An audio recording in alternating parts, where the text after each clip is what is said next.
want to welcome you to the Exceptional Conservative Show live from the nation's capital. We are not ashamed of the good news of conservatism. It is the power of liberation, first to the Republican and then the Socialist.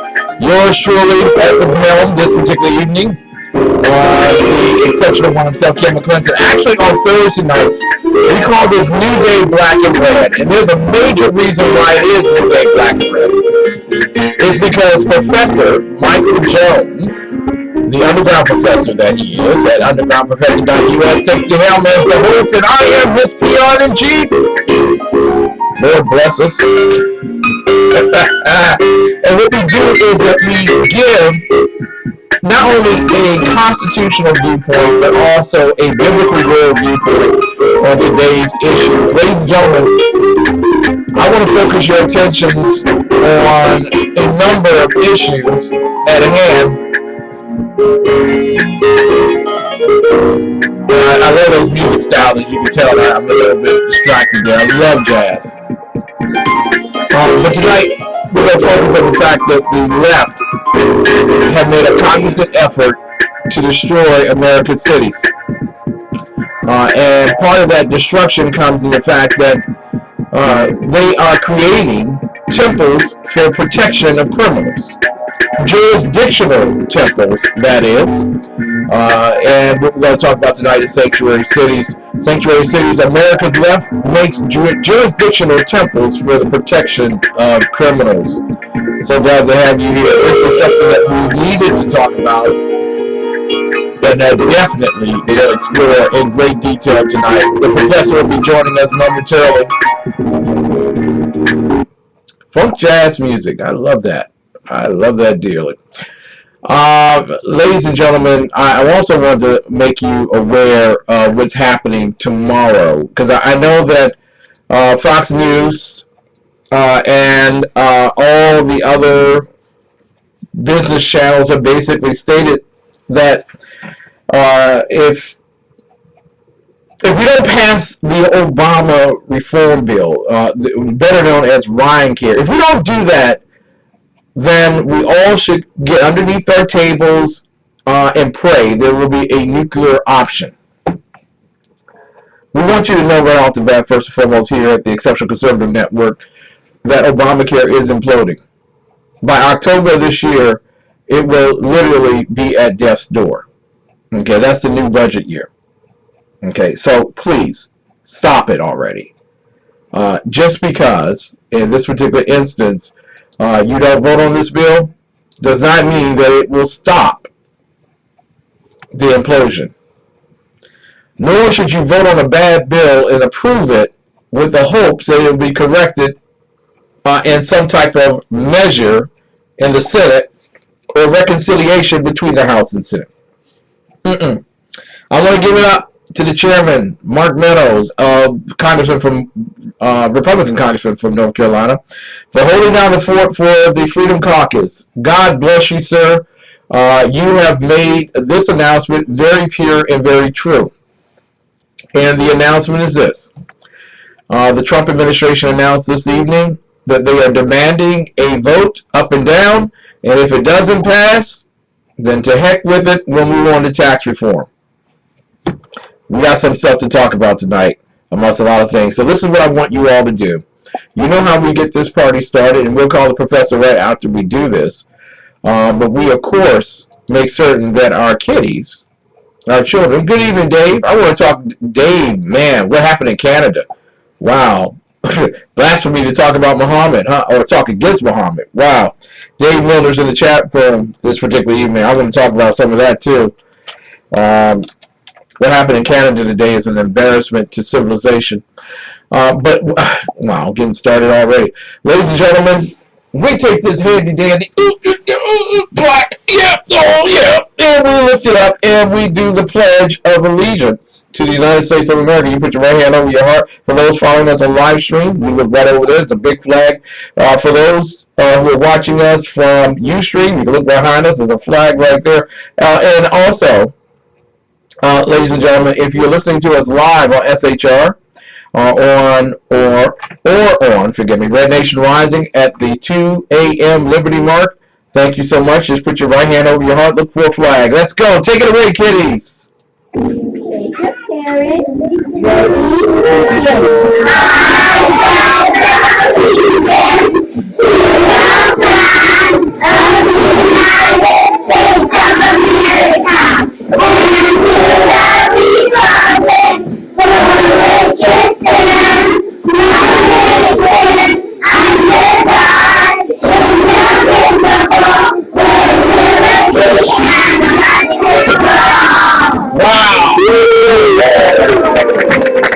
We'll have to do something about that. We've changed some of the camera positions, so some things have changed. This is probably what you're hearing. I was able to sell. I don't know why people are saying you were able to sell. Did you sell anything? I did sell. How many guns did you sell? Zero. You know what? The guns weren't selling, so I started selling back. I sold at least. Ladies and gentlemen, this is exactly what's happening in conversation right now between Donald Trump and Speaker Ryan. 6 or 7 bats. There's T-bolts. I sold T-bolt stands. Josh allowed this to turn into something it shouldn't have been. It didn't end up. Jennifer, I think in this task you did let me down. I wasn't given the opportunity to do what I could do. Hang on, Doc. We're listening to The Apprentice and how Donald Trump is speaking right now with Speaker Ryan. You didn't sell. I did sell. You didn't sell. I didn't sell enough. You didn't sell, Jennifer. You should not fire me. That'll be making a big mistake. Do you think that the project was run properly? Do you think that partner of the project manager should have sell or not sell? I sold. Fair. We decided what we could sell within the format. And we were telling Josh, this isn't working. We need to change it. James told him several times, this isn't working. Josh, you failed too. I agree. Josh, I think you were a very, very ineffective leader. Your decision-making was absolutely terrible.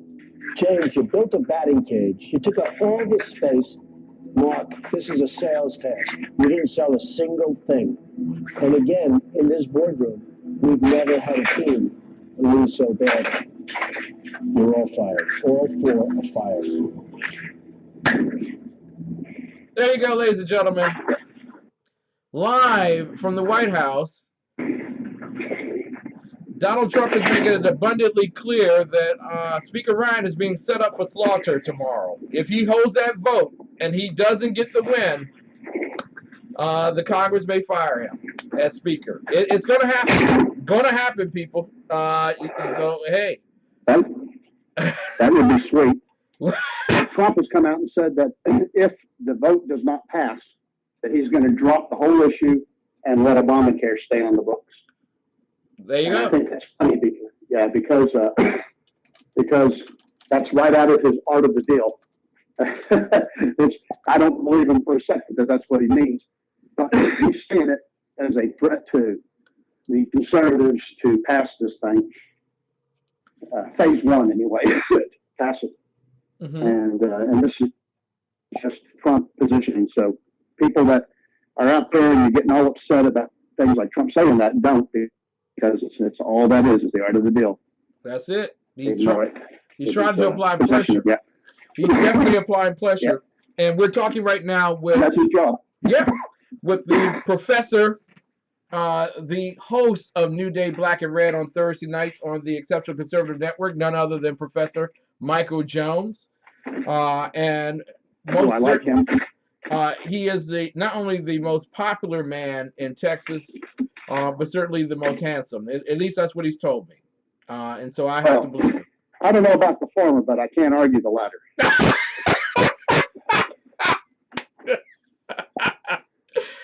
Professor, there's some things that are just true. Exactly. Now, if we go back almost 4 years ago, wasn't this the same freedom? Back to the famous stabbing at Saltgrass? No, it was not a stabbing, Professor. It was not a stabbing. It was a drive-by stabbing at a table at Saltgrass. That's what it was. Drive-by. Professor, it was not a drive-by. I don't remember injury. And not only that, it's not even a cold case. It wasn't even a cold case because the steak was still hot. It was a hot case.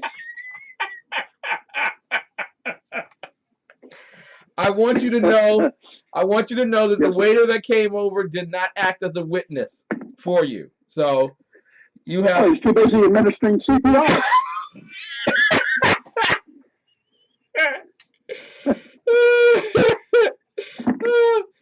This is the professor, Dr. Michael Jones. It is the New Day Black and Red. Now you got to call. I'm so sorry. It's good. It's good to have you here tonight. It really I don't have is. a cough button. I'm sorry, everybody. Hey, don't worry. No worries. Well, it's good to be here. You don't believe how much I miss doing radio. It's driving me insane not to be here and doing this every day. We miss you. We really do. We miss you a great deal. And that's why I'm so glad. I'm hoping to be back next Thursday. I'm going to try and be back on the air again on my show anyway. The Underground Professor Show, of course. Right. And many people miss you. Tuesdays and Thursdays, 7 Central God's time. Mm-hmm. Mm-hmm. Yeah. That was my plug. That's all I'm going to say. It's a great plug. I love it. I'm missing the Czarina, my bouncer in chief. Oh, she's not there? She's not in the chat room tonight. I wonder if she's at a basketball game. She might be boycotting me. She's probably or church or could be Lent Bible study or something. Or she's just boycotting me, mad at me. Yeah, take it personal. Well, it's not like I kept her in the loop or told her anything lately, Bless her heart, I've been a very bad friend to a lot of y'all. Just feeling sorry for myself and hurting. Pneumonia and crap, Exactly. We pray for you, and we believe that you're healed in His name. And quite frankly, I know she misses you. I know she misses you barely. I miss you guys. Trust me. Mm-hmm. But enough of our self-pity party. Let's move on. All right. But really, because I like doing that too much, and if we do it, I'll just do it. Yeah. Let's sorry for Mike. It's like, woe is me. Join in hymnal number 107. Woe is me.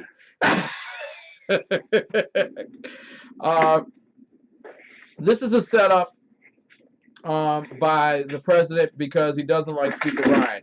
This is my belief. And that he had promised 4 weeks ago that this would be smooth sailing, that the votes were there, and he put out Ryan Care. And Ryan Care was like a dud. It died on arrival. Yeah. Well, part of the problem with that is that he did not educate. Republicans never educate the people that need what's going on. Yeah. And they did not come and tell us, explain adequately this crap about the phases and that they were going to implement it. And one of the problems that we have, and this is a problem that we have, is that he's told there's going to be more than one phase. Phase 1, phase 2. We're going to build a wall and protect us from immigration, illegal immigration, but we're going to amnesty everybody. Mm-hmm. Right? And then we amnestize everybody and never build a wall. And it's what I call the Lucy syndrome from Peanuts. Lucy said, and this time she really is going to hold the ball, right? And we believe it every bloody time, and we hold the ball with her, and then we find out that no, she pulled the ball, and we missed the kick, and then we fall, and we have lost Dr. Michael Jones. And so we will come back in just a few moments and learn about Lucy and the kick right after these messages.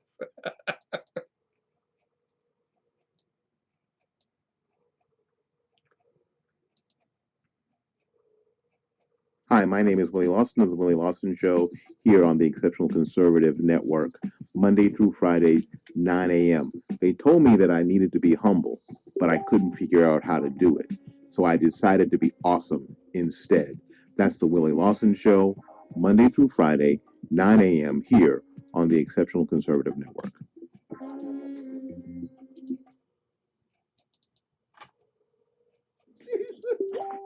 Thank you for taking the call. And I really enjoy ICRN, your station, the station I listen to all day. No, yeah.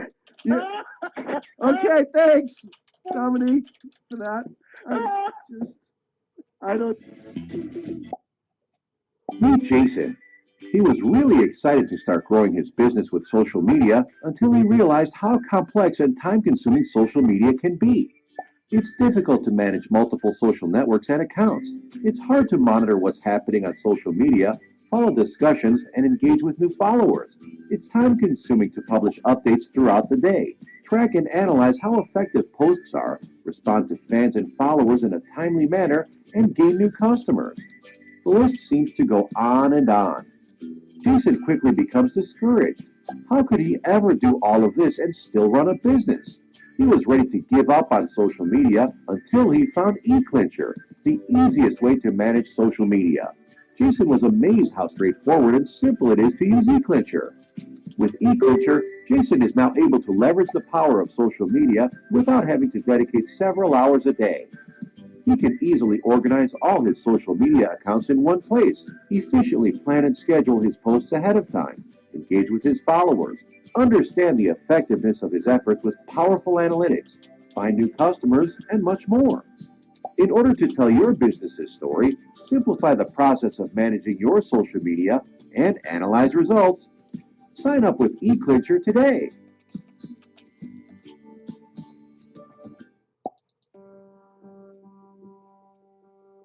From day's first light till night's last glimmer, your satisfaction is our responsibility. On the range or in the field of duty, you can rely on Brownell's lifetime guaranteed gun parts, tools, and supplies. Anytime, any place. It's how we've done business since 1939. Brownell's. Now, Brownell's, we only have only one conservative network. For more information, go to www.theexceptionalconservativeshow.com. Ladies and gentlemen, I want to give you a great innovation because Mary Brockman has arrived, and I love Mary Brockman. Mary Brockman is my bouncer in the Professor's Arena. If you diss her, you diss me, and you will be dismissed. But guess what? If you're ever having problems signing into our network, you can go directly to the Exceptional Conservative Show Facebook page and click on Chat, and it will take you directly to our chat room. And I'll be able to see you. Yes, I will. Yes, I will. So anytime you're having any issues whatsoever, if you can still get to Facebook, you can still be in our chat room and listen to our program. Ladies and gentlemen, we're going to give a call to the president of the Hillary Clinton Foundation, Professor Michael Jones. He's been working hard to make certain that Chelsea wins her election. No, it's not Chelsea. I was calling the Hillary Clinton Foundation. I was trying to get the president, Professor Michael Jones. I'm sorry, I'm a little busy accepting Chelsea's Lifetime Achievement Award for being 36 years old and surviving the Clinton Foundation.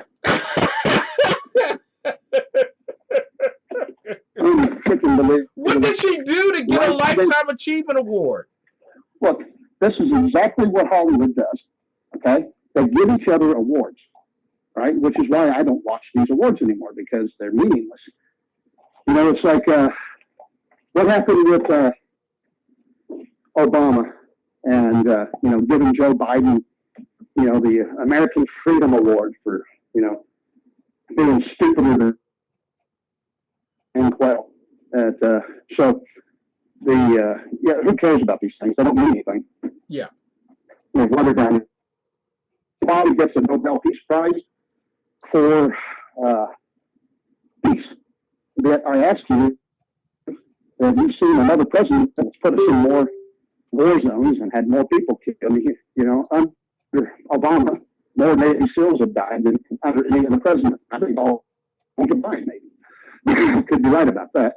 I haven't done the math, but, you know, someone else out there wants to do, or Dave or somebody, that I bet you that more SEALs have died under Obama than under all presidents combined. and yet he gets a Nobel Peace Prize 6 weeks into office. Exactly. So that's what they do. They give each other awards, and they think they're doing good. I'm so proud of it. But, you know, it's like this. Down the street from me. And I've been talking to him because UGP Radio is about to introduce a new thing every Thanksgiving. We're going to introduce an award after Thanksgiving and before Christmas, you know, so December-ish every year, for the biggest turkey pig of the year. Turkey pig of the year. So I've got yeah, right. So it's a turkey's rear end and a pig's face, and we're going to give the Turpig. It's called the Turpig Award, and we're going to give that out to the biggest dolt in politics every year or in academia. And, you know, since those are my two areas. And so anyway, it dawned on me that no one gives my radio show any awards. And I thought, you know what? I could just go in here and buy a whole bunch and be like the Democrats and just give myself an award. And exactly. I could brag about it. You know, award-winning UGP radio, 32 participation trophies from... I tell you what, Professor, what we'll do is I will give you a participation trophy and you'll give me one. Well, sure. And that way it's legitimate. And since we've never gotten an award, I think they should start out with the very first award should be a Lifetime Achievement Award for like Chelsea. That was a success, like a lifetime of privilege and crime. But she had to also grow up with her mom and dad, so... That's it. That's what I said. I said that was an accomplishment. Yeah. You know, she survived Clinton Inc. I don't think I could have. No, I wouldn't. And not only that, but she made millions doing it. So, you know, who am I to say she's not achieved anything? She's richer than me. Wow. You know, yeah. And she's going to, I heard she's running for an office. I forget whose. One of these stupid fraud-tried women is going to run in 2020 for president, and she's going to run for her office, senator, I think. Somebody. Yeah, she's a congresswoman from up in the upstate New York area. She wants to. New York, yeah, that's it. Yeah. Yeah. So, and her mom's going to run for mayor, apparently. That's what we're hearing. Mom's going to run. Oh, mayor? Yeah, yeah. God help him. And I believe Bill is going to be running towards the first strip club. Well, he's going to run the intern department. Yes.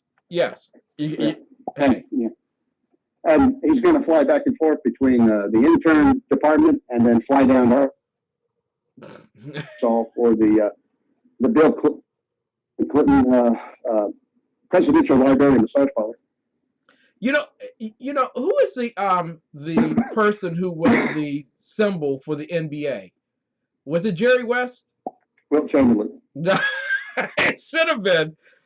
He changed more moves than anybody else. I'll tell you what. Probably made more 7 feet tall babies too than anybody else.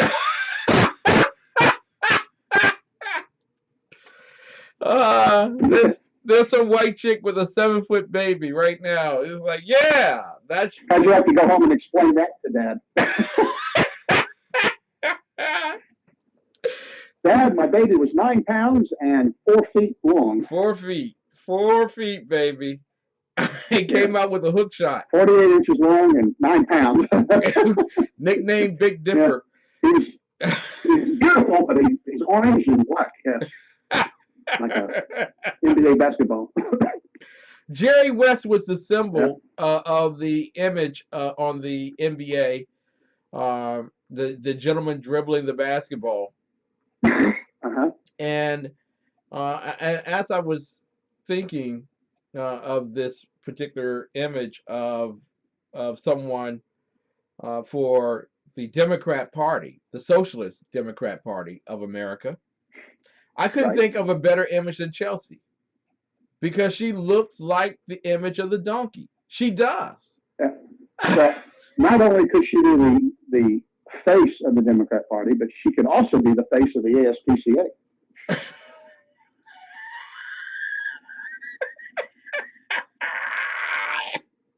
Ladies and gentlemen, you're listening to the finest in conservative talk from Fort Worth, Dallas, Texas, or Dallas, Fort Worth, Texas. I refuse to offend any of my fellow countrymen from the great republic. The people in Dallas wouldn't know you're offending them anyway, so it's okay. Okay.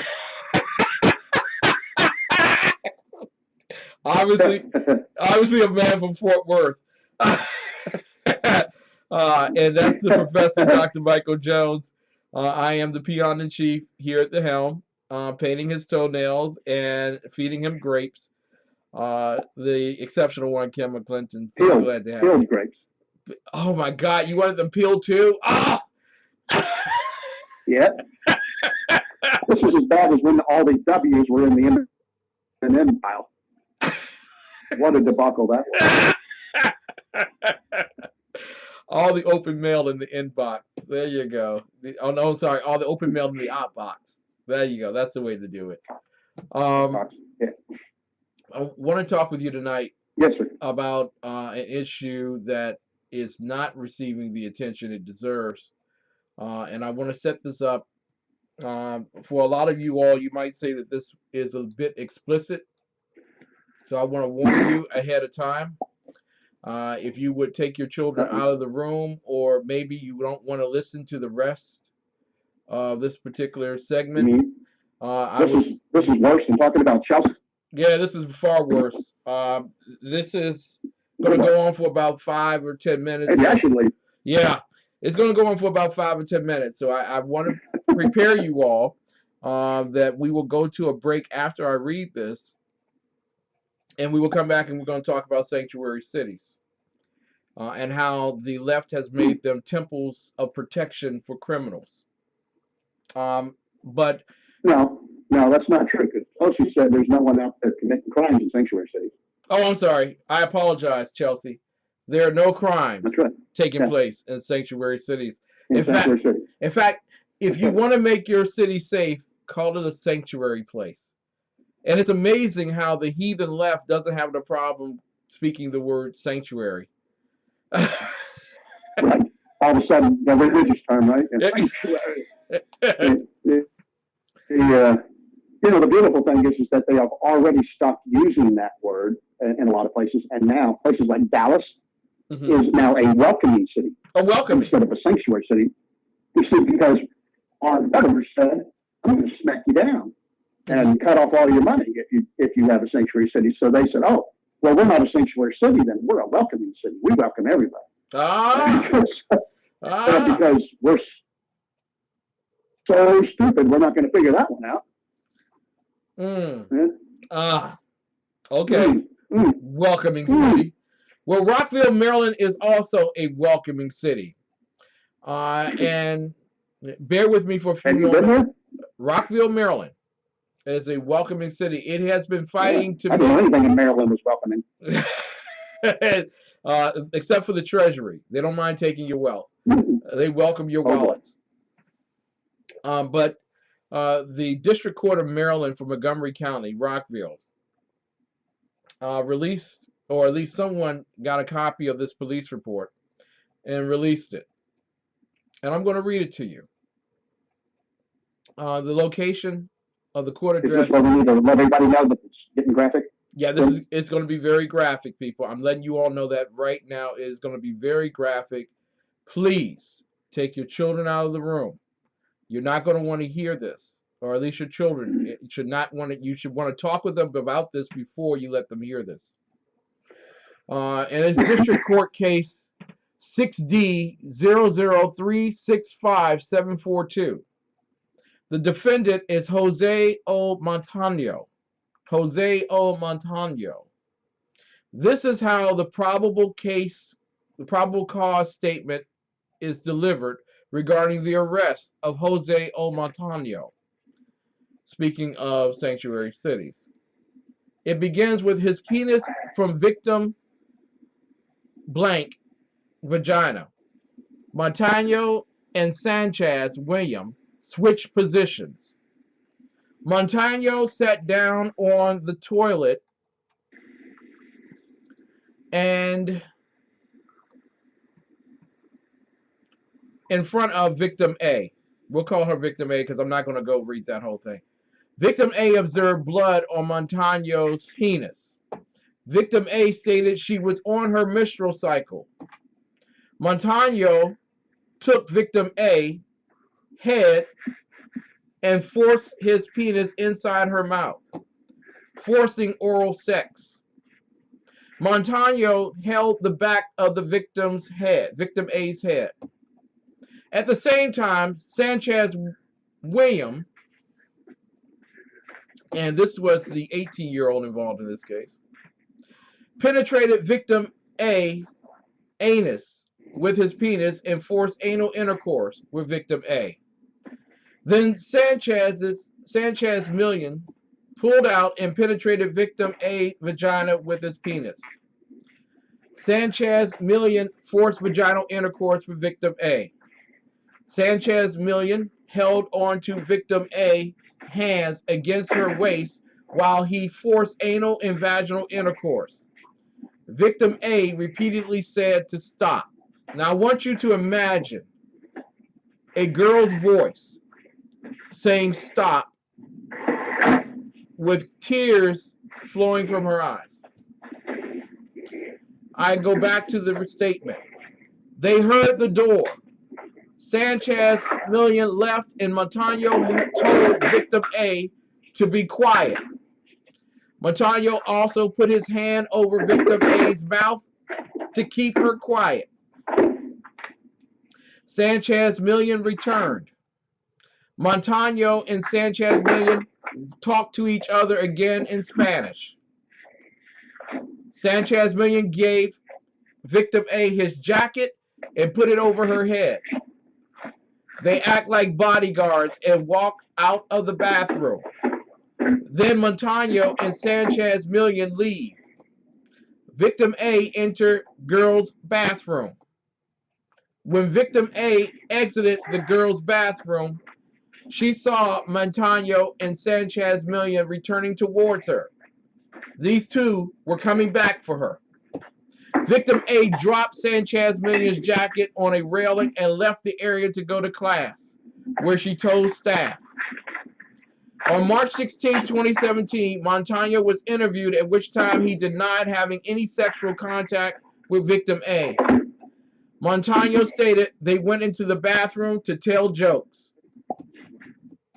On March 16, 2017, the MC, Montgomery County PD, forensic specialist processed the boys' bathroom and observed suspected blood that may be mixed with male fluid. Based on the above facts and circumstances of which occurred in Montgomery County, Maryland, your affiant believes sufficient probable cause exists to charge Jose O. Montano, 17-year-old. What is he being charged with? The rape of a 13-year-old girl. How did a 17-year-old boy in the 9th grade have access to a 13-year-old girl in the 9th grade? And how did his 18-year-old friend also have the same access? And they're both freshmen. Both freshmen. Illegal alien freshmen, yeah. At least one of them was illegal alien. I haven't heard if they figured out both of them yet. Exactly. But one of them was. And they're both freshmen, and they, yeah. Now, shouldn't have been there in the first place. Now, what I'm going to do is I'm going to put this in the chat room and I'm going to go to a break. When we come back, I want to talk with you about a real threat to America's public safety and economy. It's sanctuary cities. And ladies and gentlemen, the left have already told you what they think of you because they're willing to support the incredible increase of sanctuary cities in America. We'll be right back right after these messages with New Day, Black and Red.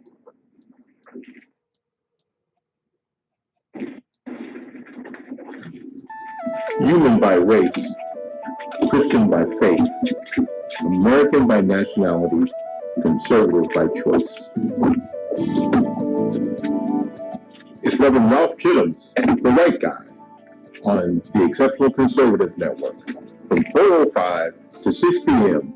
Monday through Friday. The right guy on TECN.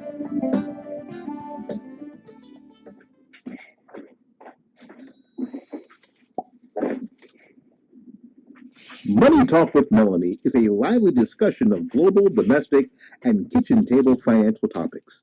Join the business diva and her esteemed guest, comprised of entrepreneurs, CEOs, authors, and politicians, as they explore the topics of the day. That's Money Talk with Melanie, here on TECN, Monday, Wednesday, Friday at 10 a.m. Eastern Standard Time. The bloviating Zeppelin. He's big-footed enough radio shows to last a lifetime, courtesy of Sean, Clint, Ken, and Jersey Joe. Now it's time for him to waddle on his own 2 feet via the glorious SHR media. Gird thy loins for the bloviating Zeppelin's Berserk Bobcat Saloon, coming soon to ossicles near you. Excelsior. Apparently, there's a reason all lives do not matter to everyone. Hello, I'm Ron Edwards. On today's page from the Edwards Notebook, recently Representative Keith Ellison, Democrat of Minnesota, said that when you say all lives matter, you're ignoring centuries of institutionalized American racism. I find that statement not only asinine, but hypocritical as well. First of all, Mr. Ellison participates in a vicious leftist political movement disguised as a religion to the incurably ignorant masses throughout the world. For way over 1,400 years, racist Muslims have been enslaving, burning, raping, and torturing black Africans and still promote their racist views against blacks to anyone who will listen. In fact, in their little Quran, blacks are openly described as nothing more than slaves and raisin heads. I am sure the Democrat Representative Keith Ellison is well aware of that fact. The real reason many blacks like Ellison glom onto the hateful ideology of Islam is not so much to worship an imaginary God, but rather it is another leftist spoke in the wheel of hatred of everything good America stands for, such as unalienable rights, property rights, religious liberty, free market economics, constitutional restraints on government, etc., etc. Yes, all lives do matter, but not to hypocrites like Representative Ellison. I'm Ron Edwards.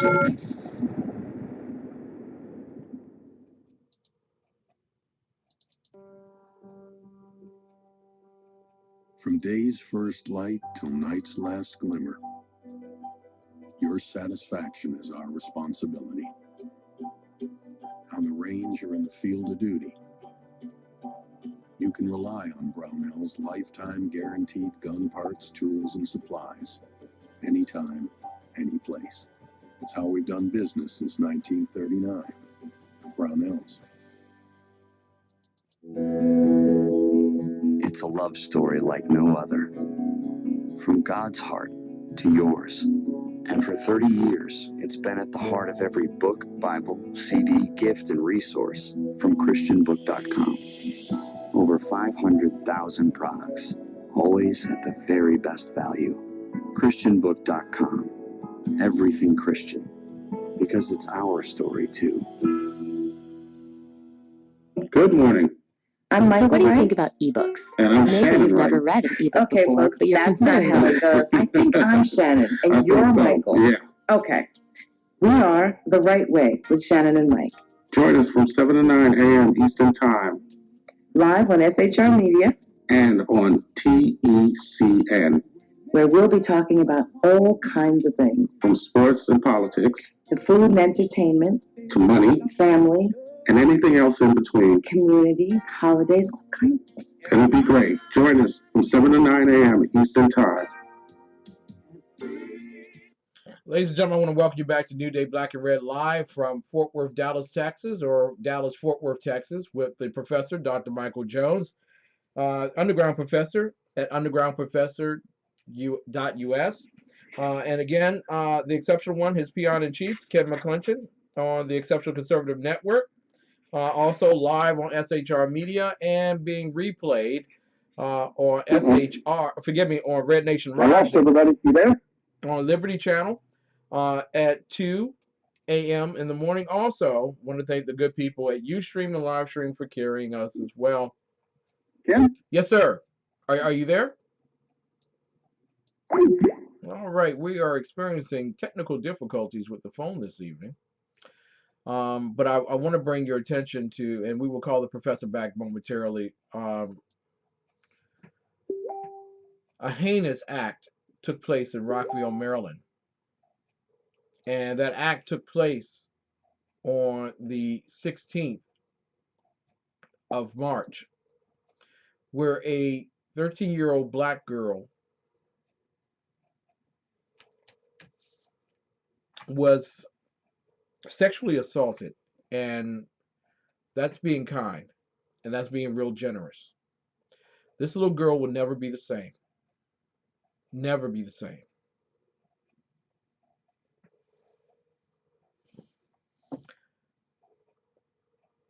And so this little girl was raped by two men who should not have been in our country in the first place.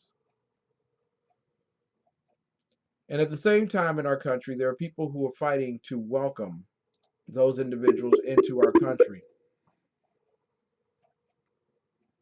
They say that they have not broken any laws, and so you can stay. But the one law that they refuse to accept and respect is Please leave your message for 81. There we go. All right. We'll call the professor back a little bit later.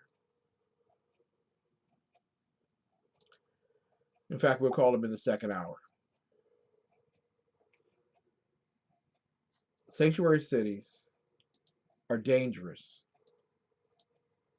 Of course, Mother Jones and others want to give you statistics that say that it's safer in a sanctuary city than it is in other cities. But the truth of the matter is, every person who illegally crossed the border has already broken the law. You see, they like to hang you up on your Christian values. Wouldn't it be wrong to separate a mother and child? No, it would not be. Well, wait. What about the fact that they are American citizens? Well, the American citizen can stay, but the one who broke the law cannot. Is that not compassionate? It is. Because the same person who had the right to choose to be here forced another to become an American citizen. And here's the real crisis in America. It is our public safety. Dave Infidel Milner in the chat room says it really is a battle between good and evil. They should ask that question of the illegal aliens before they come here. You're right. But here's where the battle started in 2017. It started with a simple piece of paper and a black pen. An executive order was drawn,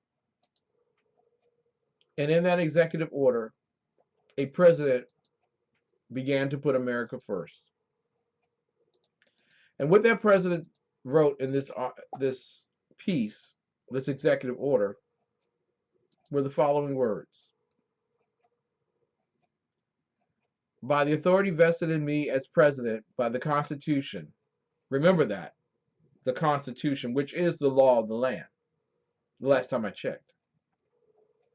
By the Constitution and the laws of the United States of America, including the Immigration and Nationality Act, INA, U.S. Code 1101, and in order to ensure the public safety of the American people and communities across the United States, as well as to ensure that our nation's immigration laws are faithfully executed, I hereby declare the policy of the executive branch to be an order as follows. Section 1, purpose. Interior enforcement of our nation's immigration laws is critically important to the national security and public safety of the United States. Many aliens who illegally enter the United States and those who overstay or otherwise violate the terms of their visas present a significant threat to national security and public safety. I'm going to put this sentence of this particular executive order in the chat roll so that you know where I'm coming from. Our president clearly states that there are individuals that should not be here, that are here. and present a clear and present danger. It goes on. This is particularly so for aliens who engage in criminal conduct in the United States. The real purpose and focus of that executive order was on the criminal element. Now, of course, we revel in the fact that those who illegally try to cross the border since the election of President Trump has fallen 40%, but still 60% get in.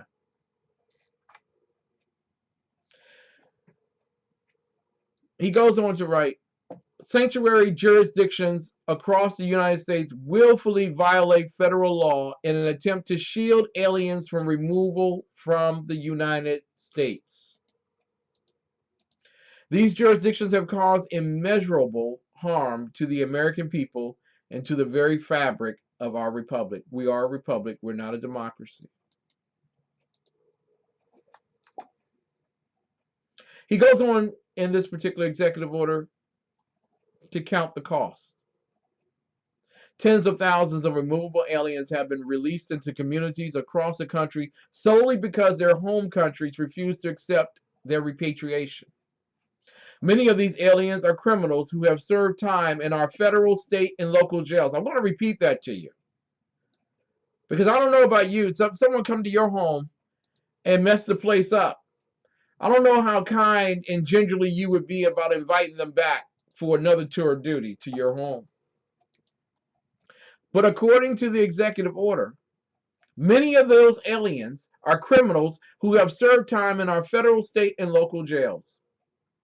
The presence of such individuals in the United States and the practices of foreign nations that refuse the repatriation of their nationals are contrary to the national interests.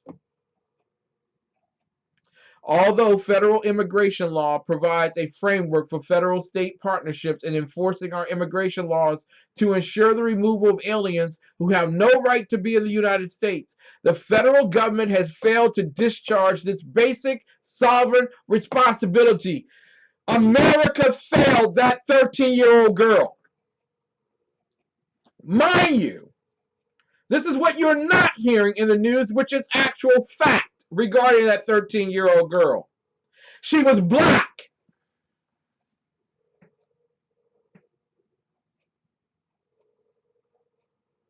Where's Black Lives Matter now? Where's Sean Puffy King and the lesbians of the Black Lives Matter order? Where are they now? Are they marching? Where are the pink vagina-hatted women? Now, are they marching for this little girl? No, they're not. They're not marching for her.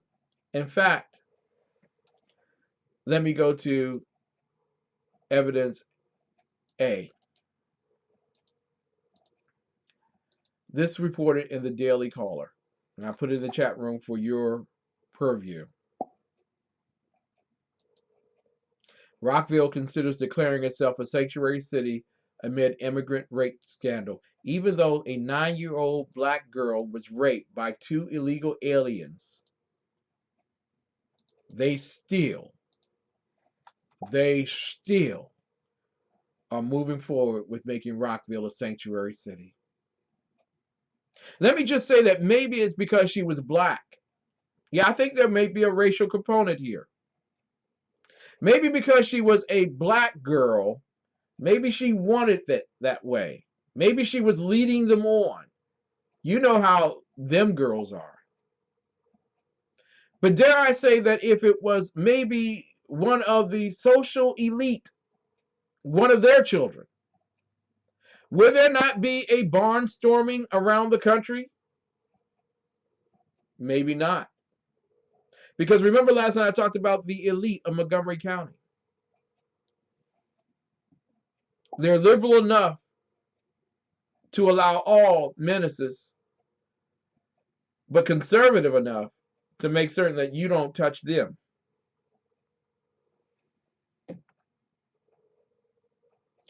Jonah Bennett writes, he's a national security politics reporter for the Daily Caller. He writes, Rockville, Maryland, the city home to the recent immigrant high school rape scandal, is considering declaring itself a sanctuary city to hide illegals. Although Rockville police have had a long-standing policy neither to question suspected illegals about their immigration status, which I believe is completely illegal. All right, there we go. Dr. Jones, we will call you. All right. Yes, Dr. Jones, how are you? I just wondered that when Dad lost the call and said call failure, and then you never called back. I wasn't sure if you went off or if I did. No, I was gonna call you back. I was going to. That's what you always say. No, this time I meant it. This time I really meant it.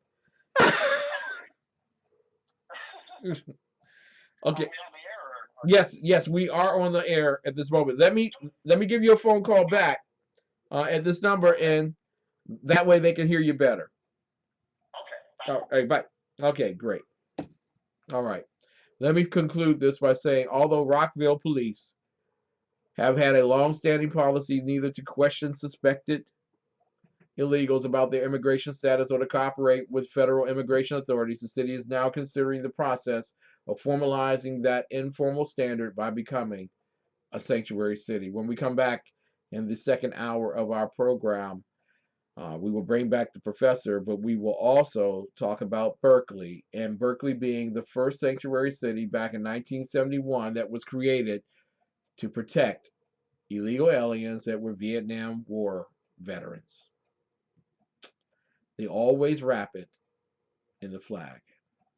We'll be right back right after these messages. Money Talk with Melanie is a lively discussion of global, domestic, and kitchen table financial topics. Join your business diva, Melanie Collette, as I speak with respected entrepreneurs, CEOs, authors, and politicians as we explore today's fiscal environment. Money Talk with Melanie airs every Monday, Wednesday, and Friday at 10:05 a.m. Eastern Standard Time on the Exceptional Conservative Network. Remember, this is important because it's your money. With home values up and interest rates near all-time lows, you probably know that now is a great time to refinance, like the Johnsons, who saved $436 a month. $436 a month? It's simple. Just go to LendingTree.com, compare loan offers for free, and see how much you could save in just 5 minutes. I thought you said the bank gave you the best rate. Yeah. LendingTree. When banks compete, you win. I have to do everything myself. Ladies and gentlemen, you're listening to the Exceptional Conservative Network live from Washington, D.C., and also Dallas-Fort Worth, or Fort Worth, Dallas, with the Underground Professor. I am the Exceptional one, Ken McClinton. Professor Michael Jones will be joining us. We will be back in the second half for more of our conversation regarding sanctuary cities, ladies and gentlemen. Stay tuned. The best late-night conservative talk show in America, TECN Radio. And listen, there are no people better on the air to give you the best in conservative talk than TECN Sean and TECN Clint. And we're working on the immigration papers for a certain other guy who happens to work here too. For those who are tuning in around the world to the best in late-night conservative talk, TECN Radio.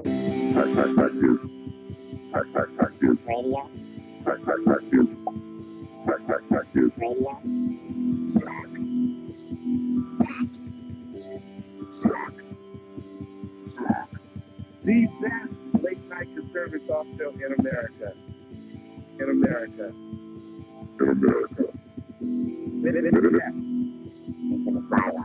And in this web was a large, I'm pretty sure it was the biggest spider I've ever seen.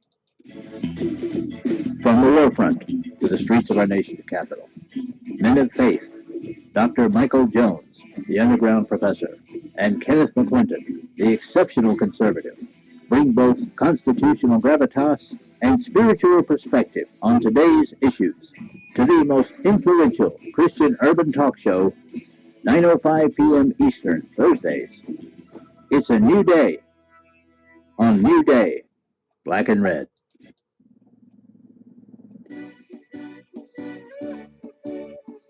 Hey, this is Leslie and Sophie with the Real Clear Israel.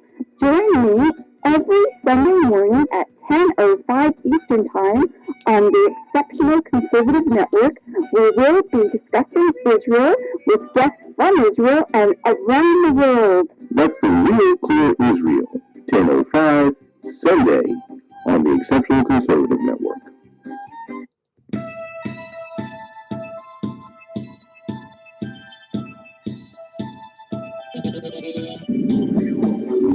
Hey, it's Jersey Joe from the Reaver, Common Sense.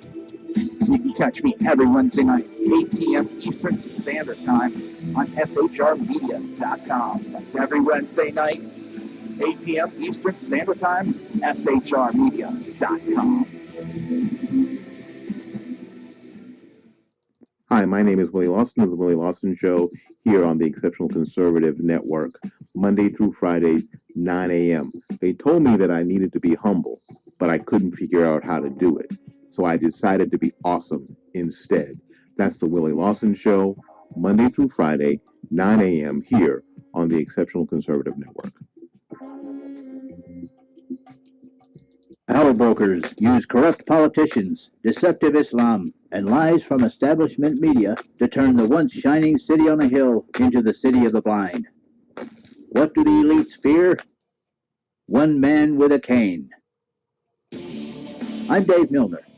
Join me at SHR Media, High Plains Talk Radio, Spreaker, iTunes, and YouTube for a different kind of commentary on the unpleasant blind guy. Because truth is not always pleasant. Power broker. It's time to celebrate, ladies and gentlemen. Ken McClinton and the Exceptional Conservative Show celebrate 7 years of excellence in broadcasting here on the Exceptional Conservative Network. 9:05 p.m. Monday through Thursday, the finest in conservative talk anywhere. Ladies and gentlemen, it's time to celebrate!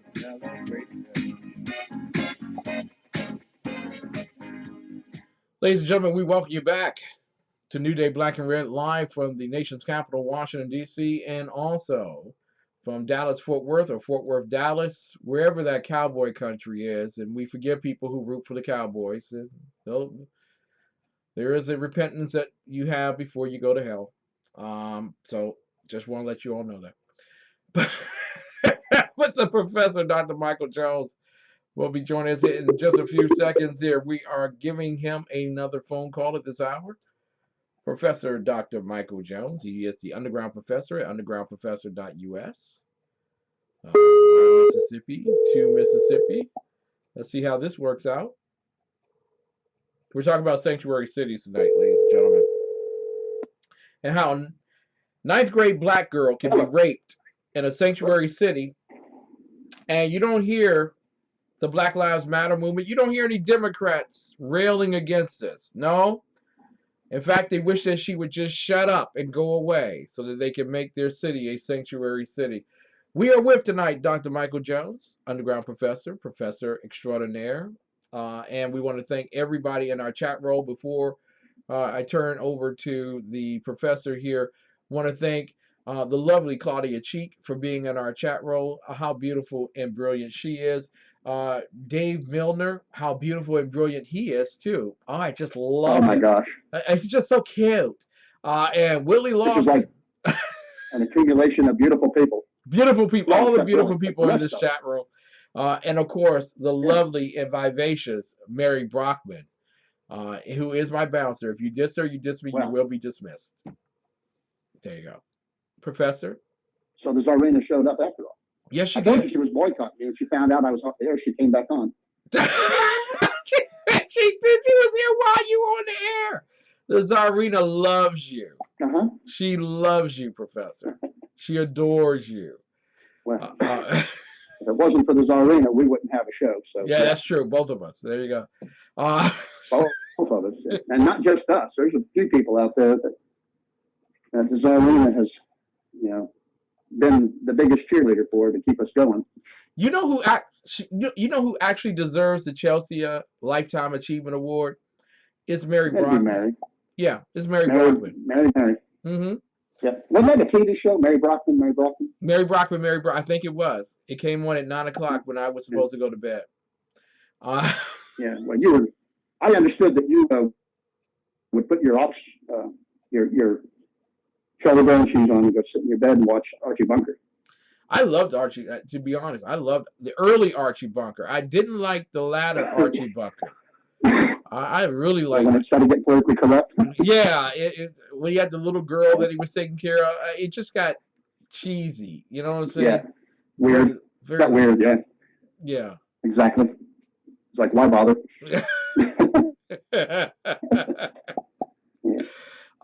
Professor, 9-year-old girl gets raped in a city where virtually on the same night that it becomes news, they meet to make the city a sanctuary city. She's raped. The black girl is raped by 2 Spanish or Hispanic men because we know that they that never happened.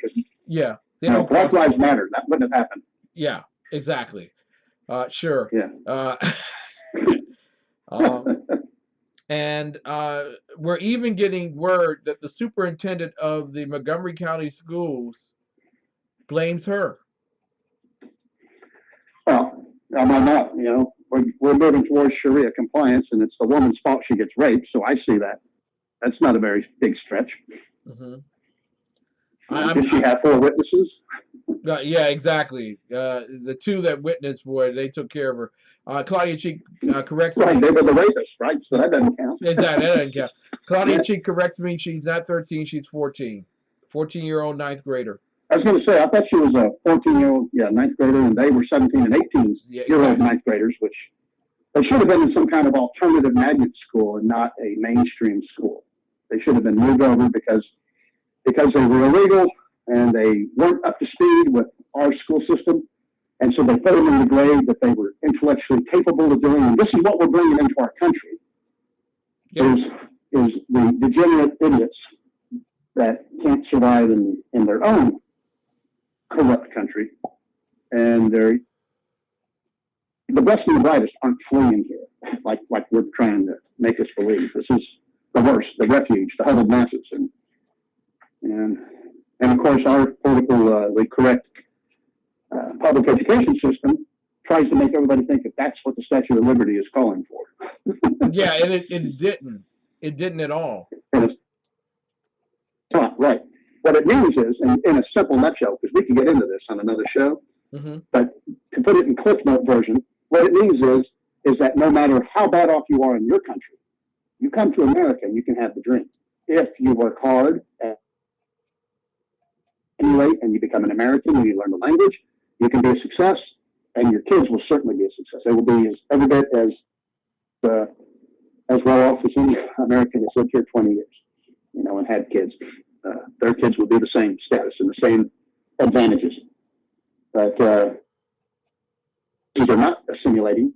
They're being diverse now instead of assimilation, and they're causing havoc and problems, and they don't want to be Americans. They don't want to comply, and they want to bring all the crap they were fleeing. It was so bad from their country to flee here, but then they bring all that crap with them and refuse to change. Yeah, but that's a different subject. Yeah, but it's in the same ballpark. And I want to digress for a moment from this Sanctuary series for a moment, because there is a corollary that's going on in Canada at this particular juncture in time and space. And I believe Dave Milner has some information and will provide it for us. If not, I'll get that. But in Canada, apparently they passed a bill in the House of Commons making it blasphemy for you. Yeah, making it blasphemy for you to speak against Muhammad. Well, no, that's not what they did. Okay. And let's be very clear that there is no reason to panic over this, because nothing happened. Okay. They passed a bill. That is true. The conservatives stood against it. Only one PC member voted for it. Politically conservative, I guess, whatever they call it. But only one conservative voted for it. And what it does is, all it says is that they need religious tolerance in their country. Specifically, they need to root out the root causes of Islamophobia. They do not define what Islamophobia is, by the way, but they know it's bad and you got to stop it. It's the only religion specifically mentioned in the conservatives up in Canada. That was their complaint, that this was not a universal bill to ban all religious bigotry, to include Judaism and Christian, but specifically only Islamophobia. Yeah. And they don't define what that is, because a phobia, by definition, is when you have an unreasonable fear of something. And being afraid of redheads killing you is not exactly unreasonable in this day and age. So you have what is a phobia? By definition. So but it doesn't define that either. And so, but Islamophobia could be anything, even if you're afraid of terrorists. Yeah, But here's the point. Let me say this one real quick, Ken. Yeah. The reason I said no one has to worry is because all this bill does, and I mean all it does, is say that the Parliament of Canada has a committee which is now authorized to study this. So it is simply going to go to a committee and be studied and determine what is Islamophobia and what needs to be done to, protect the peace-loving Mohammedans that are running around trying to force Sharia law and cut everybody's head off. And they need, protection and whatnot. Yeah. So that's what this is. But all jokes aside, nothing has been accomplished with this bill 1503 or whatever it is. I can't remember the number now. Yeah. Except for that it's going to be studied in committee. Yeah, Dave has it what here. It does is it's a precedent setting, in that it's setting a precedent for the future for them to do more. And so this is the gateway for very bad stuff, but it is not bad in and of itself. Exactly. This is not. See what I'm saying? Yeah, I understand exactly. It's not a letter of the law. It is. It's not a law. It's simply an understanding that they're going to study in committee. Yeah. See, but the thing is that you open up bureaucracies at this point to give definition. God. And it's not. And that's what this is happening. This is Pandora's box. Yes. Yeah. Yes, because this is the door. This is the gateway to implementing Sharia law. Because you leave it to a few to write into law or into practice. And we see that with sanctuary cities here in America as well. And I want to get into that with you. But according to what Dave has here in the chat roll, the motion calls on the government to do three things. Condemn Islamophobia. We don't know what that is. But it would, if we were to take it, if we were to take a guess, Islamophobia is anything that's not Islamic. Well, that's what the conservatives were saying, was that a person with a reasonable concern over militant terrorist Islam that are cutting people's heads off, or I don't know, attacking people on the Westminster Bridge in front of Parliament, that would also fall under that because of its lack of definition. And they again complained that the problem with this wasn't that Islam was added to it, but that it was specifically and only added to it, and that nothing else is, and that it's not universal, and that means that you can persecute and Christianophobia, Christophobia, and Judeophobia, but that's legal, but you can't. And that's exactly what Islam is the phobia of the rest of our religions. Exactly. So in a nutshell, exactly what it is. Yeah, in a nutshell, Canada has created a national religion, and it's Islam. Exactly what I was going to get to. This was the establishment of a religion, which is exactly what in America you can't do because of the First Amendment. And Canada has de facto made Islam the protected, preferred religion in Canada. Now they will argue against it. They will say that's not what it is.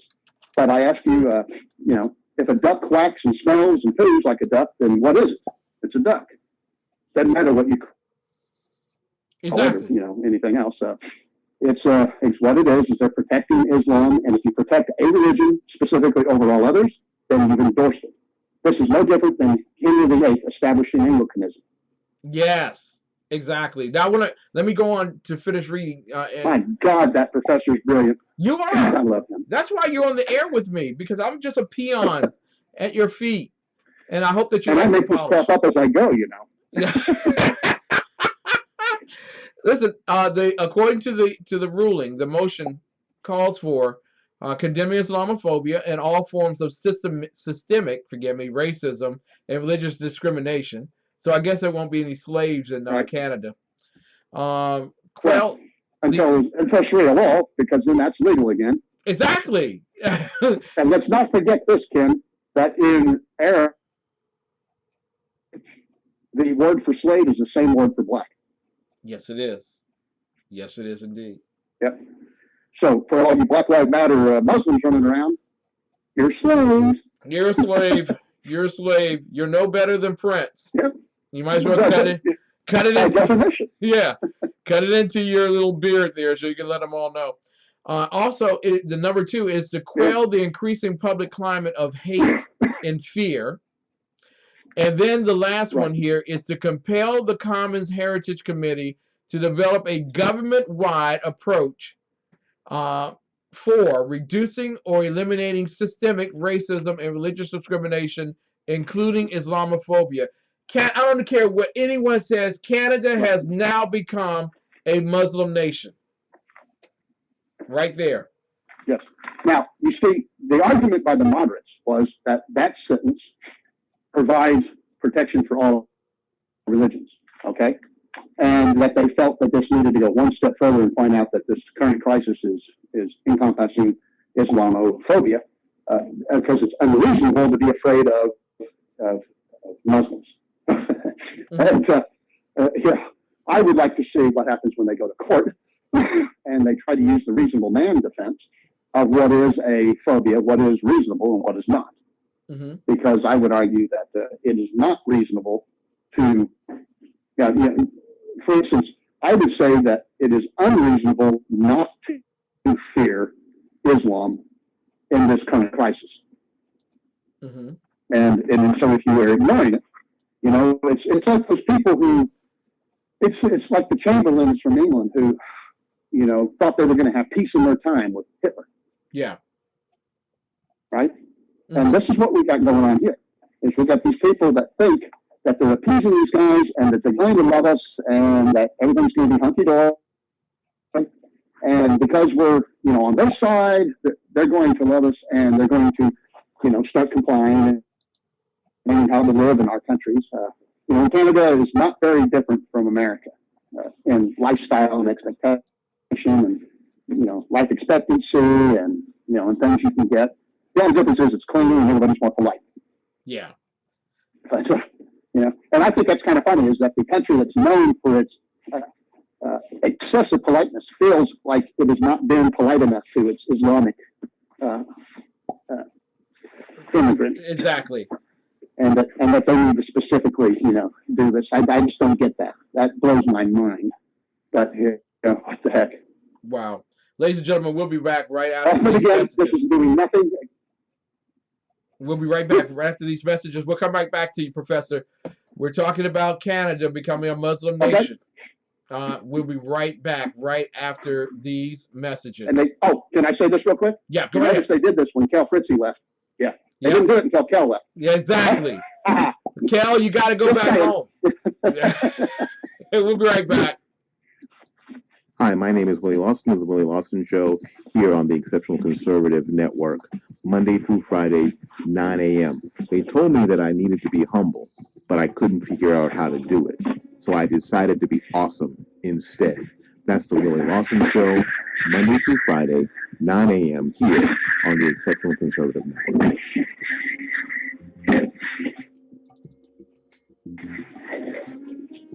Good morning. I'm Michael Wright. And I'm Shannon Wright. Okay, folks, that's not how it goes. I think I'm Shannon, and you're Michael. Yeah. Okay.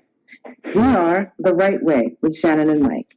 Join us from 7 to 9 a.m. Eastern Time. Live on SHR Media.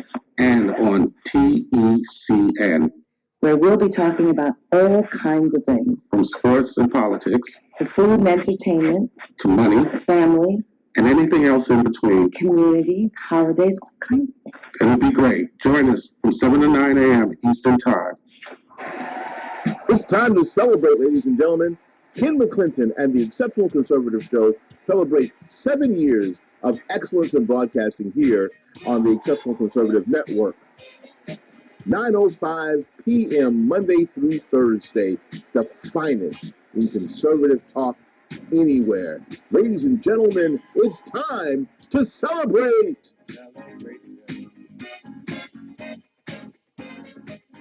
Ladies and gentlemen, I want to welcome you back to the Exceptional Conservative Show, live from the nation's capital. There is much ado in the world today.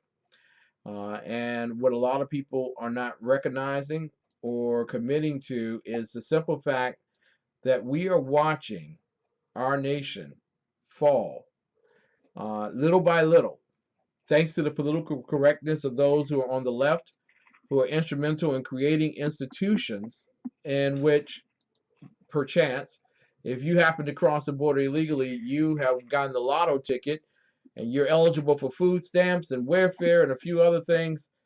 And by the way, we're not going to send you back home. Sanctuary cities is what we're talking about tonight. And we are with none other than Professor Dr. Michael Jones of undergroundprofessor.us. And he is in Fort Worth, Dallas, or Dallas-Fort Worth, depending on where you are. And I am in Washington, D.C. I'm the exceptional one, Ken McClinton. Professor, in the executive order that was signed on the 25th of January by this president, Donald John Trump, he stated that sanctuary jurisdictions across the United States willfully violate federal law in an attempt to shield aliens from removal from the United States. These jurisdictions have caused immeasurable harm to the American people and to the very fabric of our republic. Where in the Constitution do illegals have the right to, due process? Where do they have the right? Well, yeah. They do have some rights. Okay. They have the right to go the hell back to where they came from. There you go. Yeah. So they have a right to shut up because they don't have a right to our money. They don't have a right to our welfare. They don't have a right to our laws. They do have the courts over the years have decided that if they're in country, then we will treat them as best as we can citizens. But they don't have all the rights of citizens, but that we will give them their human rights. We will not treat them badly simply because they're not American citizens. We're not going to violate civil and human rights. But they don't have a right to our services or any of that by any stretch of imagination. And one of the problems that we're facing right now is not just the ones that are here, but the ones that are trying to get here, like Trump's travel ban. Yeah. And those people that aren't even in this country illegally, they're just trying to get here illegally.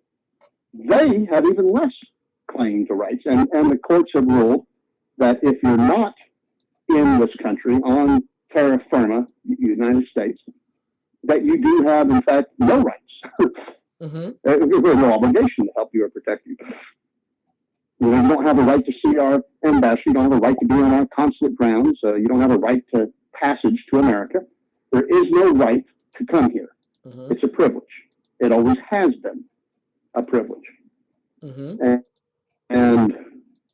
And so, yeah, that's bothered us. So there are no rights for him, really, other than that we, as citizens of this country, because we are exceptional, we have decided to treat these people with dignity. And when I say these people, I mean any immigrant, legal or illegal.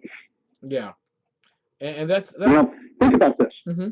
There were a lot of immigrants that went to Ellis Island. That's where you had to go if you wanted to come to this country. You went to Ellis. And there are a lot of immigrants that came over here and applied to become citizens legally. And we stopped them and we gave them medical exams and we questioned them and why they were coming. And then we decided if they were allowed to come in. Right? You and I did something about this a long time ago, maybe 2-3 years ago. or I was talking about Ellis Island, and I went over all the facts, about how we denied people here because of medical reasons, and we didn't pay for it, right? We billed the company that shipped them over. So if they came over on a boat, like the Queen Elizabeth II or something, then we billed that shipping company for their health care. And then they had to take care of it, to get it back from the immigrants and stuff. Or these guys would just sit there, their butts parked in a hospital. If they couldn't leave, if they couldn't pay for their own travel back, then they had to sit there and wait for a family member from another place, either in America or another country, to mail them money to pay their bills, or they couldn't get it. We didn't give these people coming over here trying to become legal citizens, we didn't give them welfare or free medical care or any of that crap or free education. We charged them.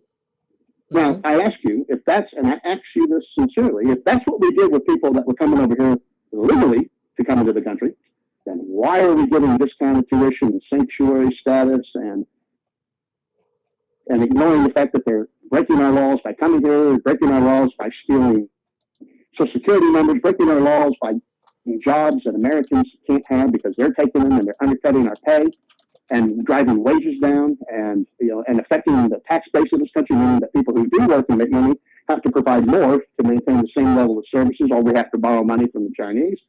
Why are we giving these people the preferred status? Exactly. We shouldn't. Yeah, they're not providing anything. When we were smuggling all these German scientists over, like Einstein and those guys, Rickenbacker and all these guys that were over there, and they became part of our, I forgot the name of that program, the nuclear program we had over, in White Sands, New Mexico, where they developed Fat Man and Little Boy and all that. We were smuggling over some of the best brains that were Nazis, and we were sneaking them away from the Soviet Union so that they couldn't use these people. But you know what? These guys were like multiple PhDs and brainiacs and stuff, and they were, and they helped us with our race to, create a nuke bomb to end World War II, and then to the space race against Russia, and on and on and on. But what are we bringing over? Well, there's all these TV shows. Remember the 80s, where it was always somebody defecting from Russia who has 5 PhDs and is a, cosmonaut, and he's a janitor now at a high school, right? Yeah. Or he's a medical doctor, but he can't practice in America because we don't recognize their medical training, so he couldn't become a doctor over here. So now he's a janitor in high school. All the movies have them, every one. It became a stock figure in the 80s movies. And it was based a little bit in truth. Those people bring value to this country. And I don't understand why our immigration policy doesn't simply say that a high school diploma is not sufficient, that you have to have an advanced degree if you want to come into our country, because we have plenty of idiots. God made sure that America was stockpiled with idiots. Yes. So it's not like we have a low quantity of them and we got to restore. All you have to do is actually go into a Walmart and see how the women dress. Oh my God. So yes, we got a lot of idiots. People are Walmart. Yeah, but I want to explain to Americans who don't understand, and this is written in the Law Dictionary, so that you have a better understanding. And it was written by James Hervey for your review. A lot of you all don't understand that illegal aliens, individuals who come into our country illegally, hit the trifecta. Okay, now according to federal law, okay, the only benefit that illegal aliens are allowed is emergency medical care. I'm going to put that in the chat room for you all to understand. This is the only benefit, okay, that you're supposed to. Basic human right, emergency, not health care, but basic emergency health care. Exactly. Meaning you got an arm chopped off, or you're dying of pneumonia or something. And we as humanitarians, because Americans have consciousness and soul, and we care, and we're a Christian nation, we decided to give that benefit to anyone who gets on our soil. Exactly. It's kind of like if you go to London for your 25th anniversary, to a place where police officers don't have guns, and the people are not allowed to have them either.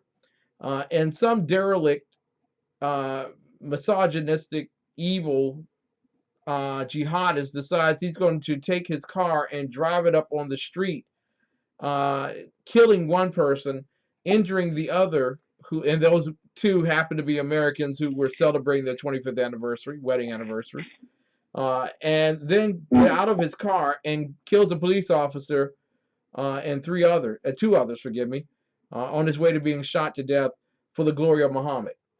So one was a war hero too from Britain. Yeah, exactly.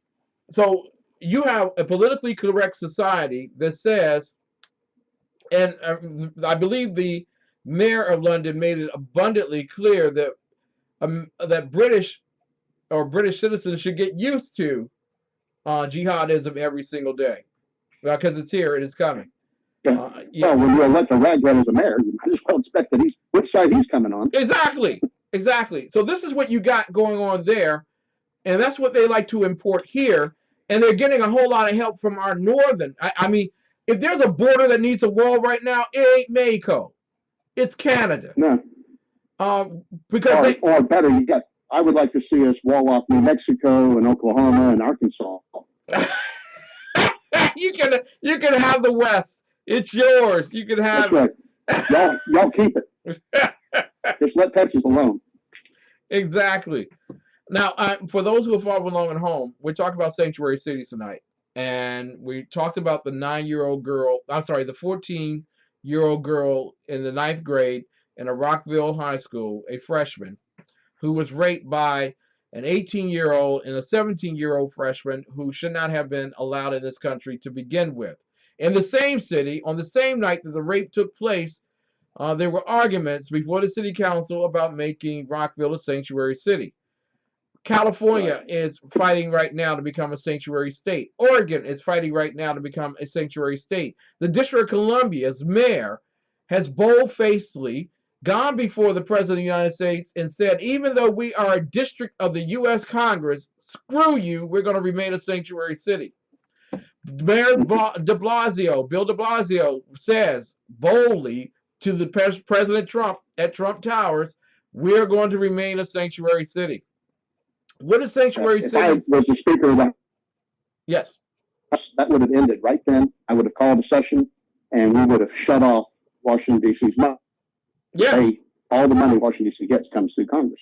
Yeah. And I would have said, hey, you don't have enough. And you know what? You can have all your illegal immigrants pay for everything because we're not. Now, there are supposed to be at least Let's see how fast you guys terrorize them. Exactly. There's supposed to be 70,000 immigrants, estimated 70,000 immigrants in the District of Columbia.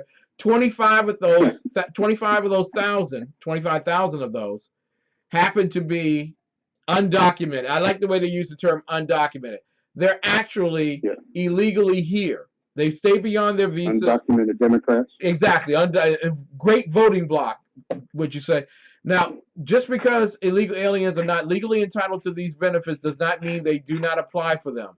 Yes, it is true that illegal aliens have received grants, professional accreditations, loans, WIC, disability, public housing, college education, food stamps, unemployment benefits, and tax credits from state and federal agencies. And in California, they can vote.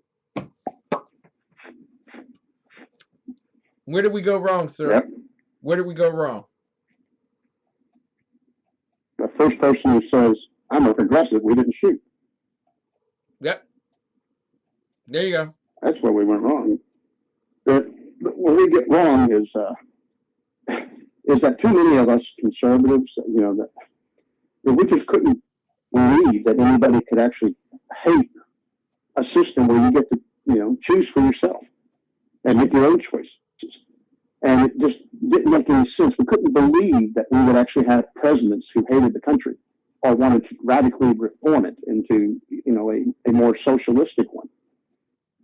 Mm-hmm. If you go back to prior to World War II, there was a fad in America about communism. Mm-hmm. And, and people were liking it. And they were liking the things that were happening in Germany with, the social democrats, which they're using now that term here, like idiots. But they these future Nazis were doing things, and there was a lot of support in America for it. I mean, Ford himself was a big supporter. And the thought was that government could be benevolent and fix everybody's problems. And that if everybody would just give a little money, because to support somebody takes a lot of money. Yes. And God knows I know this because I support a family. And it's like, ouch. So they went out to the country and they said, you know what? If you were to take care of somebody, it would cost you, back then, and I don't know, say $10,000 a year. But if everybody just gave $1, then the government would have all this money and they could do it. And then we could provide for the same family, but it would only cost everybody $1. And then we could do even more because we could have all these other families we could help by that. And it seemed to make sense. Of course, it's not sustainable. Mm-hmm. And so what happened was that this began to spread, that government could be benevolent and government could make these decisions for us, and government could do charity better than we could because it would be more efficient to have all the money for charity funneled up to them and then let them decide how it gets used and spent and done. And of course, that belies the argument that anything government does is efficient. And, then comes Reagan, who points out the scariest 7 words in the English language are, I'm from the government, here to help. But that was the biggest selling statement in this country for decades, was I'm from the government and I'm here to help. Yeah. And we began a public school system of raising people in this country through the school system to believe in the benevolence of government, that they were our benefactors and they were here to help and they were competent because the government would hire competent professional people who were above politics. And that was how it was sold. And that's how the bureaucracy was born. And that's how the people supported it, paid for it, and gave away their own freedoms a little at a time, like warming a frog up in a bucket of water versus throwing him in a hot water bucket. And voila, we've lost our freedoms. And not only did we vote for it, we paid for it. Now, we have about 3 minutes before and there's just so much I wanted to talk about sanctuary cities tonight. But they are uniquely one of the most dangerous threats to national security, the American economy, and public safety that I can think of outside of the mob or a criminal element of that. Yeah, it is. Well, I'm kind of the thought that I like them. And I think what we ought to do is we ought to round up every illegal alien we can find and ship them to these sanctuary cities. Cut off their money and give them all the illegals. Don't how much they like illegal aliens. Don't do that to me. Don't do that to me, because the mayor of the District of Columbia is proudly attempting to find $500 million to provide for the legal defense of illegal aliens in our country. Now, she won't hire. Again, tort lawyers that are going to make a lot of money and vote Democrat. So this is just another pyramid scheme to provide money to people who are going to provide money to Democrats. Yeah. It's this is like the teacher unions. It's payola. It's payola. That's what it is. Here's from the Judicial Watch. I just want to give you all, and I'll put this in the chat room for you all to follow along at home. Sanctuary City update. Arizona Sheriff releases hundreds of criminal illegal aliens. According to their Corruption Chronicles blog, an average of 400 criminal illegal immigrants are being released every 10 days by the newly elected sheriff in Arizona's most populous county. Federal law enforcement sources tell Judicial Watch, many of them violent offenders. It's part of Maricopa County Sheriff Paul Penzone's new policy to protect illegal aliens, even those who have committed serious state crimes, from deportation. Right. Under a long-term partnership between the county and the feds, the Phoenix Field Office of Immigration and Customs Enforcement was notified when aliens unlawfully present with additional Arizona charges were released from the Maricopa County Jail, which is one of the nation's largest with a population of about 8,000. That ended when Penzone, who refers to illegal immigrants as guests, took office this year. And though he formally announced the change last week, it was put into practice much earlier. Every 10 days, 400 criminal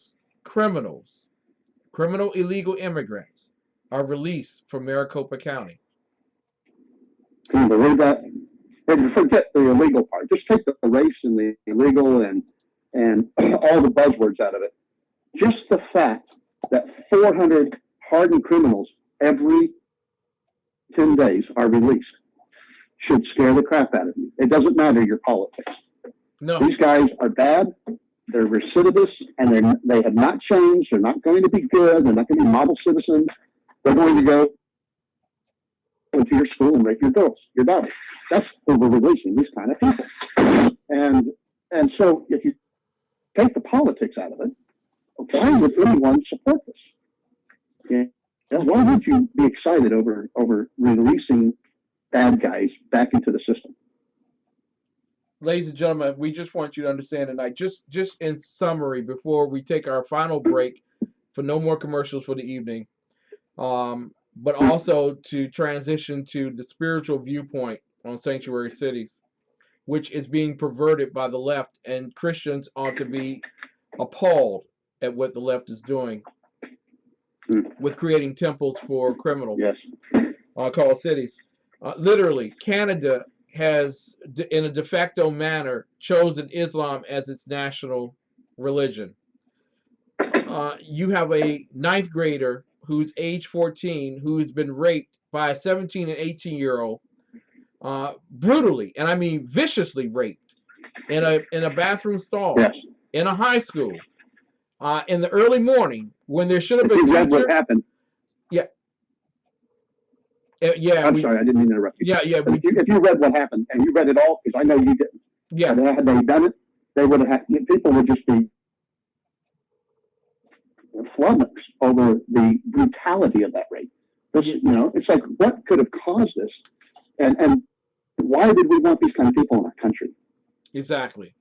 You know, and yet we're all running around worried about transgender bathrooms. Well, the child was not raped in a transgender bathroom. I'm quite certain that Obama would have preferred that. Now, I know I'm going to get some email on that, but that's okay. I'm willing to take it. The bottom line is that you have mayors, you have sheriffs, you have officials around the country who have decided that immigration is their #1 issue. Well, not really immigration, illegal immigration is their #1 issue, and they're going to protect it at all costs, even if that means that your child gets raped or murdered in America. Ladies and gentlemen, when we come back, the haters of the gospel of Jesus Christ have used the scriptures in a perverse manner to justify using your compassion to justify their need for building temples called cities for the criminal element. We'll be right back right after these messages. Now, Brownells, we know you may have only one shot to harvest that trophy, so we have thousands of accessories and replacement parts to improve your chances. We know how much you love to shoot, so our gunsmiths articles and videos will help you do more and get more out of your guns. We also value your hard work and money. That's why only Brownells backs up everything we sell with a 100% unconditional lifetime guarantee. Brownells, the world's largest supplier of firearm accessories and gunsmithing tools. Hi, my name is Christopher Arnold. I'm the executive chef of the Fuse Restaurant, and today I'm going to walk you through some of the meals that we prepare here.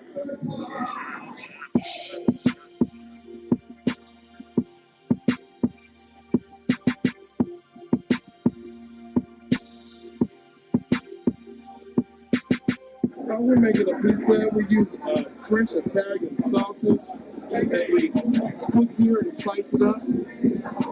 Our pizza dough is in-house made. Our pizza sauce is in-house made. So everything is fresh and ingredients.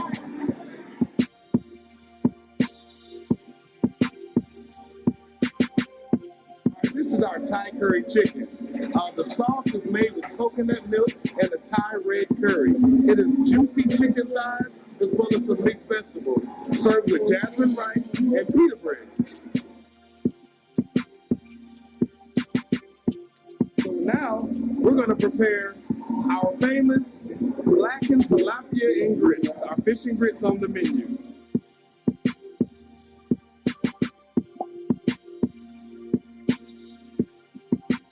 Once the fish is ready, then our meal will be complete.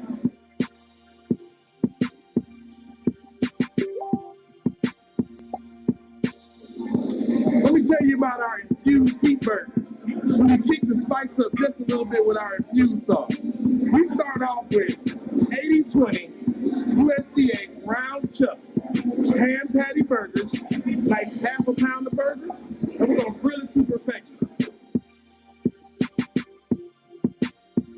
After I flip the burger, we add the sauce and let it cook on into the meat just a little bit.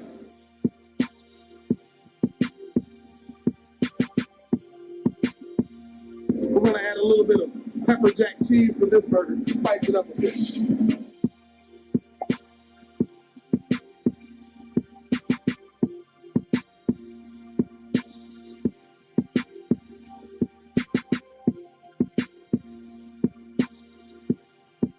Order up!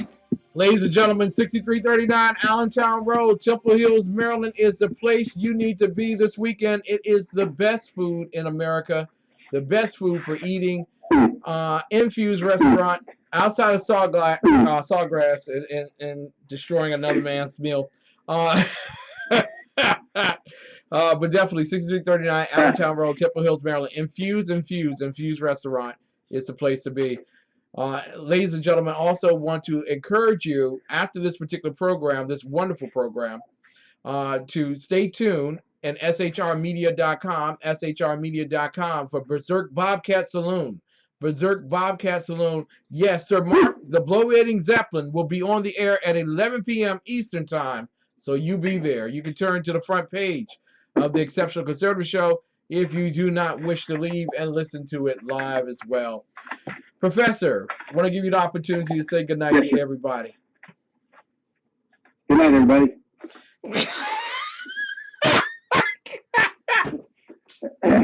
Yeah. Thank you, sir. I've run out of voice here anyway. But yeah, I'm glad I got to do this tonight because I didn't think I was going to. So this is a welcome bit of fun for me. I can't wait to start doing this regularly again.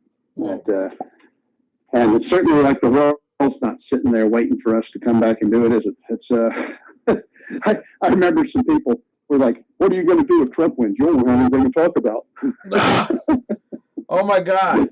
If you listen to this show, and everyone should listen to this show from the very beginning, we talked about Donald Trump setting Paul Ryan up to be fired by the U.S. Congress from speakership, and it resembles. I think. I'm sorry, I was coughing, but yeah, I like the idea. Go Trump. I know he set him up. He set him up. He promised the votes. He didn't get the votes, and tonight Donald Trump says you should have the vote anyway, Paul Ryan. We haven't heard from Paul Ryan if there's going to be a vote tomorrow, because if it was, the vote might be to get rid of him as Speaker of the House. Well, I seriously doubt that, honestly. That it's possible, but it's not probable. Not probable. Yeah. But and the thing is what Trump is saying is that these guys, if they don't do this, then the people are going to be pissed because we sent them up there to get rid of Obamacare. And that's why he also came back and said that he's not going to push it if it doesn't get voted on. He's just going to, quit the issue and say, you know what, I tried, but the Republicans can't get their act together, and so they're mad at them. And what he's trying to do is he's trying to position it so that he's forcing these idiots to do the job and to do what they campaigned on and promised, because they're not doing that. And we're fed up with it. This is why the conservatives are mad. It's not that we are okay with the three-phase plan. It's that we never believe them that they'll actually do it, phase 2 or 3 or any of that.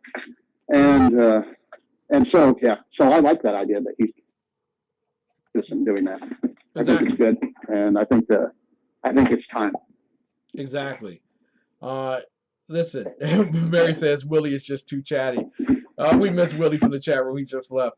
But Professor, we love you so much. We thank you so much for being on the air with us tonight, and resoundingly look forward to your return on next Thursday night on New Day Black and Red, and as well to your return to the Underground Professor show at undergroundprofessor.us. Yeah, I anticipate that. Oh, gosh. Ken? Yes. I don't know if I can. next Thursday, I will be in Dallas because Hillsdale College has got a deal, and I'm associated with Hillsdale. My daughter went there. Yes. And they've got a program, and so Megan and I are going to that. Woo! And I think that's next Thursday. I'll let you know. But yeah, there's some program coming up, and I think that's next Thursday. So I may not be that Thursday. So you're doing that instead. Yeah. So you're going to be cleaning out your rumble seat, of course, right? Well, I don't like to brag, but yeah. Oh, 1948 Studebaker. There you go.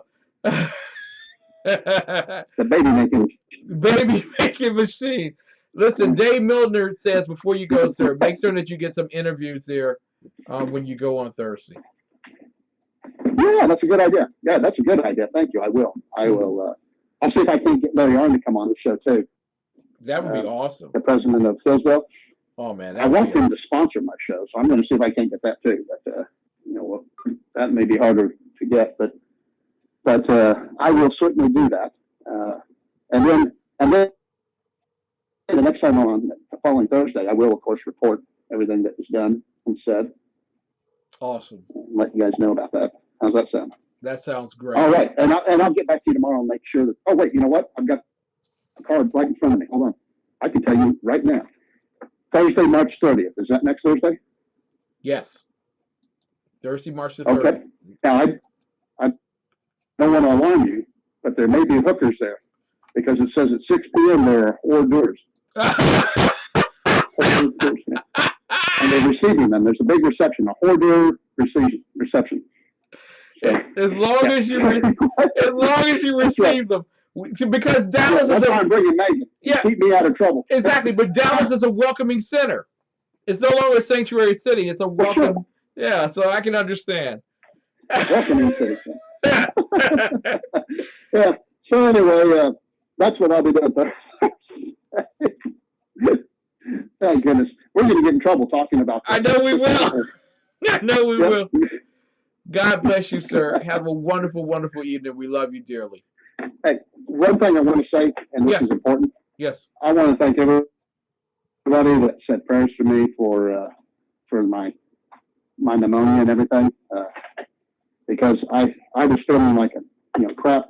I went through 4 rounds of different antibiotics and 2 rounds of steroidal treatments, and nothing worked. And then out of the blue,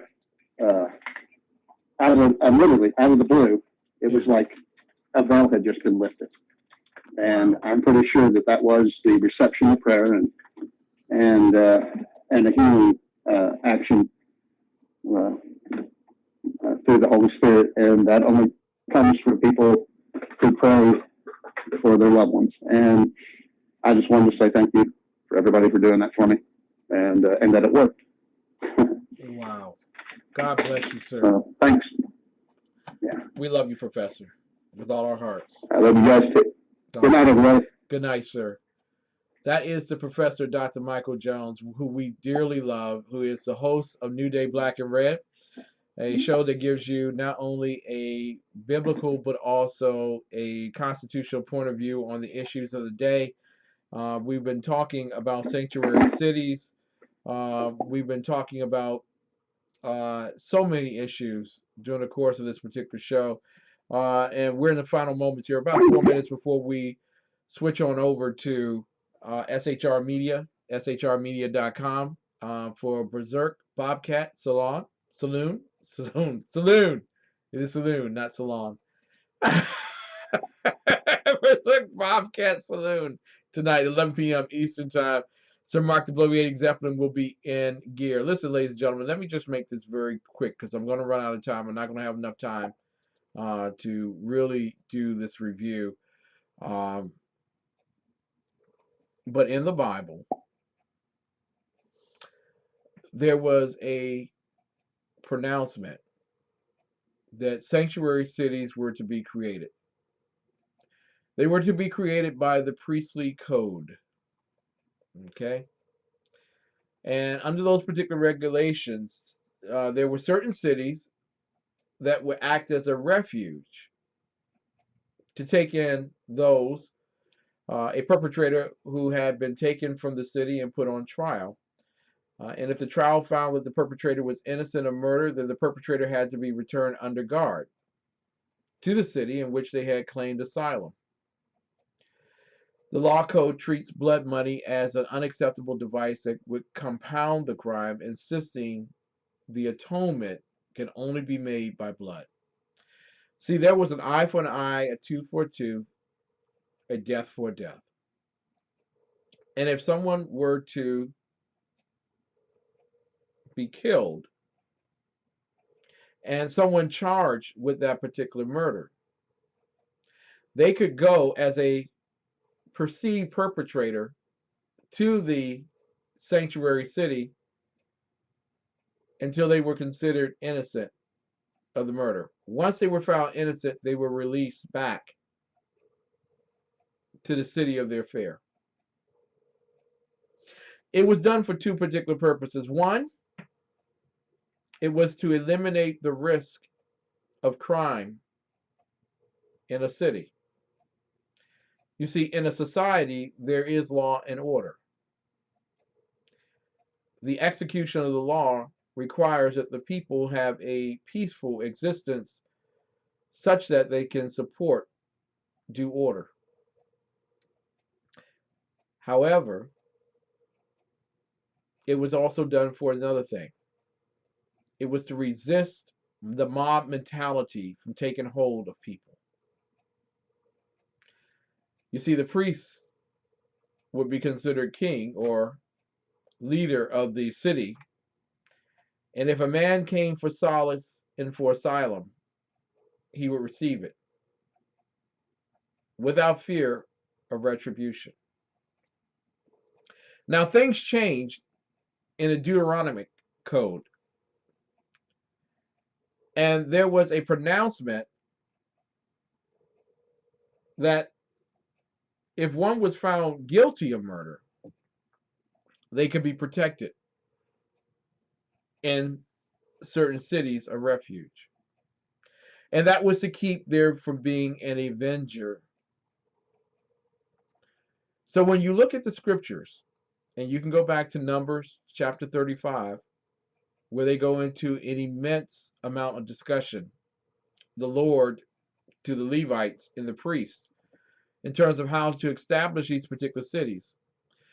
And in Numbers 35:11, it is written, "Then ye shall appoint you cities to be cities of refuge for you, that the slayer may flee thither, which killeth any person at unawares." The whole idea was to protect the city and state as well as the people. The unfortunate thing in our nation is that you have elected people to office who don't mind using you as a sacrificial lamb, or your children, or your children's children. The sanctuary cities being created by the Berkeley types are not scriptural. They really are secular. And they're meant for one particular purpose: to coalesce power, to emit emotional rationale,